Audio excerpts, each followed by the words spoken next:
We had survived our first day, but with an inferno surrounding us from all sides, we were far from being out of danger yet. Enzo had spent most of the morning moving our supplies to our more permanent base, but was still only half done. Even so, our most pressing concern, the Inferno, was showing no signs of slowing. At this rate, by the time Alex had got Alenia all patched up, we'd be looking for a new base. That will have all our supplies consumed by the flame. We had no choice but to hope for another miracle, so we stuck with the plan and set up our base proper, if you can call designating sleeping spots an actual base. And not a moment too soon, fortune had smiled on us yet again. With the flames throwing distance away from our base, a second downpour began. Enzo celebrated the fortuitous weather by eating some raw agave fruit, leaving the last two medical supplies for Alenia and Alex to bring with them. But it wouldn't be before the storm stopped that Alex would finally be done patching Alenia up. And finally, no one had any open wounds. We weren't in danger of bleeding out or infection. So Alex and Alenia packed up the triage camp and brought back what was left with them. Unfortunately, for the second time now, the torrential rain put out only a large fraction of the fire, and it takes but a single spark to start an inferno, and there was a hell of a lot more than a single spark left over. We just had to carry on as if this was the rainy season. There was no way that we could put out even sporadic flames like this. So the duo dropped off their precious cargo, had a quick bite to eat, and then Alex took a well-deserved rest. While Alenia, still high on adrenaline, started chopping down the nearest tree, because if the flames didn't kill us, the elements would, and we needed a roof over our head.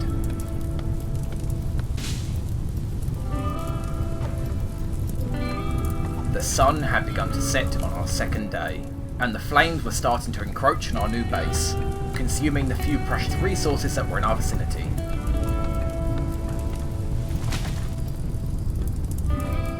With Alenia fried and unable to sleep, and the Inferno closing in, she decided now was as good a time as any to take a couple minutes, lie down and do a bit of stargazing. Pit stop over, it was time for Alenia to start chopping down trees again, and to save as many resources as we could for our shelter. And it looks like Enzo had the same idea, as he was already there waiting for her. And much like anything else, chopping down trees is much faster when you've got both your hands. At this point we thought we'd cut down all the trees that we were going to be able to, and that the rest would fall to the fire. But for the third time in 2 days, the showers had arrived again.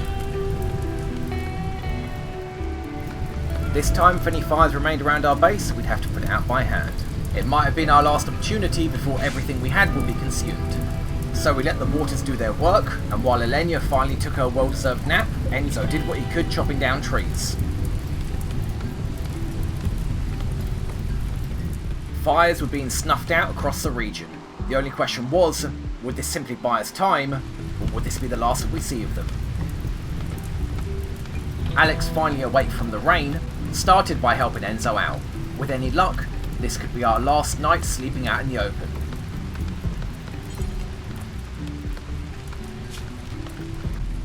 Thanks to our efforts, we had enough wood to start building some walls. It would be little more than a cave, but for now, it'll do.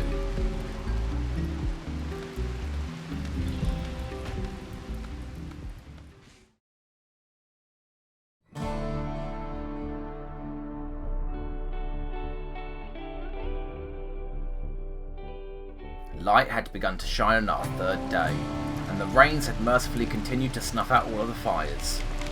Construction had begun on our shelter, and we had enough food for several days. We were finally out of any immediate danger.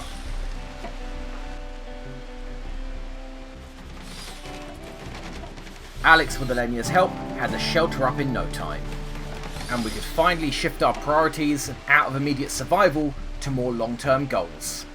First on the list was a plot for a small potato farm. The sooner we sow now, the sooner we'll reap later. And while Enzo planted the first seeds, Alex went under general anaesthesia. The next time he'd wake, he'd have 2 arms. We had a shelter, all the medical supplies we needed for the operation, and a full able-bodied doctor in the form of Alenia. Now was as good a time as any. Any number of horrific things can happen during surgery, but Alenia was well fed, for the most part well rested, considering the circumstances, and a half-competent doctor. The surgery was a success, and Alex was our first prosthetic-equipped settler. It may not have been a cybernetic augmentation, but the last thing Alex would want is to wake up being what he'd consider less than human. We spent the next peaceful and uneventful day planting crops, while Alex recovered from his surgery. Looking back at our arrival, things could have gone very, very differently.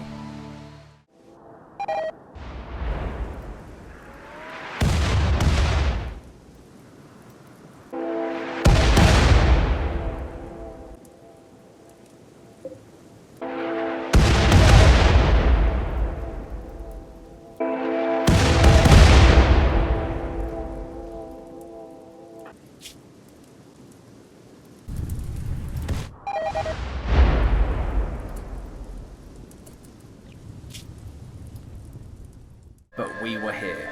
We had made it. Alex, having slept the day because of his anesthesia, went out in the night to finish the crops, making full use of his new prosthesis. The rains had stopped in the night, giving way to a bright, beautiful new day. We had shelter, our crops were planted, and we had food to spare. Finally, we were home.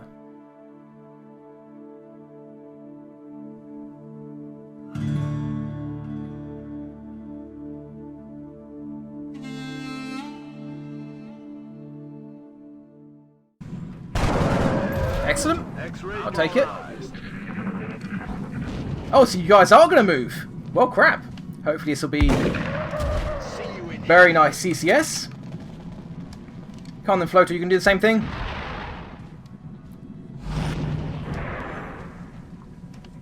The repositioning. Whoa! Shit, that didn't trigger CCS? Oh, God. Uh-oh. Oh, shit. Raining death over here. Well, okay, Scotchmo. How bad are you with the sniper rifle? Terrible. 20%, go for it, why not? Just for the hell of it. Okay, so we need to kill these flies quite desperately. Wow. That is such low damage, but you're hitting. You might want to fall back a little bit now.